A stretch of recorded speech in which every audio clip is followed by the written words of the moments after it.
Lo más grave del caso de La Manada. Por Manuel Llamas. Licenciado en Ciencias Políticas en la Universidad de Santiago de Compostela, máster de Periodismo del Mundo y máster de Economía de la Escuela Austríaca por la Universidad Rey Juan Carlos. Es analista del Instituto Juan de Mariana, trabajó como redactor en Expansión y actualmente es redactor jefe de Economía en Libertad Digital. Hay sentencia, y con ella se ha desatado una oleada de indignación popular, sustentada sobre montañas de demagogia y analfabetismo jurídico, que amenaza con llevarse por delante los principios básicos del Estado de Derecho y hasta la esencia misma de la justicia, que se debe regir siempre por la imparcialidad, la verificación de los hechos y el estricto cumplimiento de la ley. La Audiencia Provincial de Navarra condenó a los 5 jóvenes de La Manada a 9 años de prisión y una indemnización de 50.000 euros por un delito continuado de abuso sexual con prevalimiento y no por agresión sexual, que implica la existencia de violencia e intimidación. El tribunal da por probado que los condenados obtuvieron el consentimiento de la víctima prevaliéndose de una situación de superioridad manifiesta que coartó su libertad, tal y como recoge en el artículo 181.3 del Código Penal, agravado al haberse producido acceso carnal, y cuyas penas oscilan entre 4 y 10 años de prisión, de modo que se ha aplicado la pena máxima que estipula la ley por este tipo de delitos. No es materia de esta columna cuestionar el contenido de la sentencia, a diferencia de lo que sí ha hecho la inmensa mayoría de políticos, comentaristas y público en general, sin haberse leído siquiera el texto ni poseer unos conocimientos mínimos de derecho. La ignorancia es atrevida y en este caso, si cabe, mucho más, ya que está respaldada por la ideología de género, cuyos postulados gozan, hoy por hoy, de carta blanca. Pobre del que ose resistirse a la dictadura de lo políticamente correcto impuesta por el feminismo patrio, por mucho que se sustenten soflamas y falacias de todo tipo.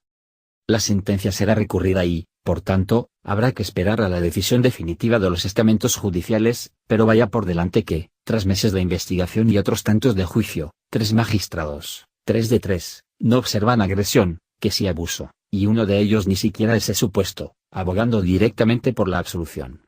De hecho, algunos juristas avanzan que el voto particular del juez díscolo siembra tal cúmulo de dudas razonables que, en última instancia, podría propiciar incluso la puesta en libertad de los acusados. Los jueces, en todo caso, decidirán. Y es que lo más grave de la sentencia no es la sentencia en sí, sino lo que ha sucedido en las últimas horas en las calles y platós de media España tras conocerse el veredicto. El grado de insensatez, irresponsabilidad y salvajismo al que estamos asistiendo es propio de países tercermundistas, en donde lo que prima es la ley de la selva, sin respeto alguno hacia los derechos y libertades básicos del individuo, ni hacia la separación de poderes ni la independencia de la justicia.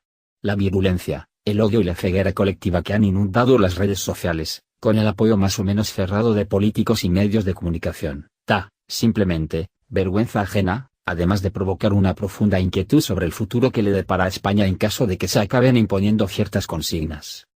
Como si no calificar la siguiente barbaridad vomitada por el PSOE de Valencia, confirmada la sospecha.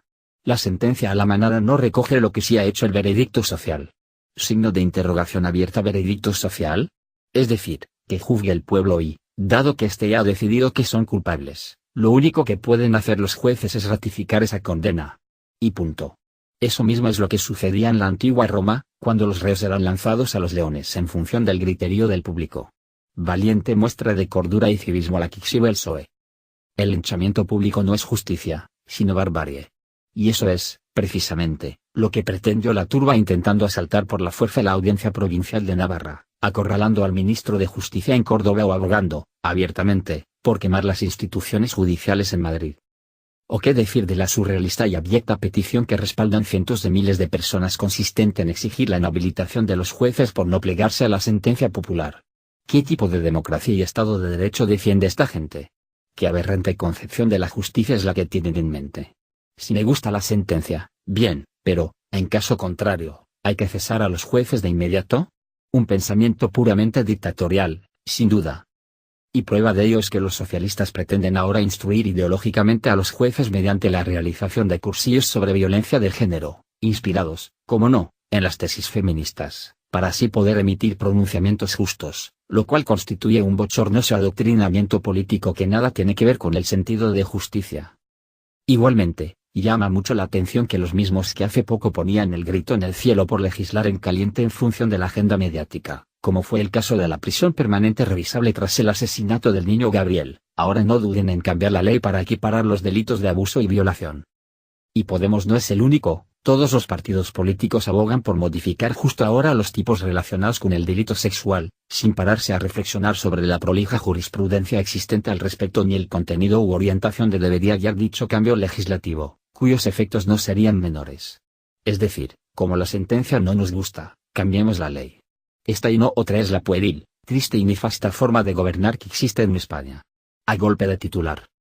Nadie se ha parado a pensar mínimamente qué supondría calificar como agresión sexual delitos que hoy son considerados abuso ante la falta de violencia o consentimiento expreso. Llegados a ese extremo, es muy posible que los jueces opten por conceder un mayor número de absoluciones en caso de duda, dada la mayor gravedad de la pena a aplicar. Además, las burradas lanzadas a este respecto parecen no tener límites. Muchos dicen, por ejemplo, que si la mujer no da un consentimiento afirmativo es agresión sexual. Paren un momento y reflexionen. ¿Son plenamente conscientes de lo que supondría semejante disparate? ¿Cómo dejar constancia de tal consentimiento? ¿Firmando un contrato, grabando un vídeo de forma previa? Asimismo, otros no han dudado en señalar que la mera presencia de los 5 hombres, sin que haga falta nada más, constituye una intimidación, pero, entonces, ¿ha de considerarse todo sexo grupal un potencial delito de abuso o agresión? En definitiva, los dislates y sinsentidos inunden hoy las calles y las redes sociales, de ahí, precisamente, la importancia de no legislar en caliente, ni ahora ni nunca. Por último, todos aquellos que respaldaron el lema Yo sí te creo parecen no ser conscientes de que los integrantes de la manada fueron condenados porque el tribunal creyó la versión que ofreció la víctima durante el juicio. Cosa distinta es que 2 de los 3 jueces tipificaran los hechos denunciados como abuso y no como agresión. En un caso de estas características, donde una de las principales pruebas acusatorias radica en el testimonio de los implicados, la credibilidad de la víctima es clave, y esta ha quedado demostrada en el juicio. Sin embargo, hay quien va mucho más allá, como Podemos, y se descuelga con una auténtica aberración jurídica al proponer que las denunciantes no tengan que acreditar su falta de consentimiento, de modo que su mera palabra valdría como prueba de cargo. Son los denunciados, no la denunciante, los que tendrían que demostrar su inocencia y no al revés. La presunción de inocencia dejaría de existir y sería sustituida por la presunción de culpabilidad. Eres culpable mientras no se demuestre lo contrario, tal y como ya sucede en los casos de violencia de género, donde la injusticia campa a sus anchas. Las denuncias falsas por violación, como la que afectó a 5 jóvenes de Málaga hace ahora 4 años, correrían el riesgo de condenar a personas inocentes a duras penas de cárcel. No, lo peor del caso de la manada no es la sentencia, emitida tras un juicio que ha contado con todas las garantías procesales, y sobre la que, por supuesto, cabe recurso, sino la peligrosa irracionalidad que se está abriendo hueco tanto a nivel social como político.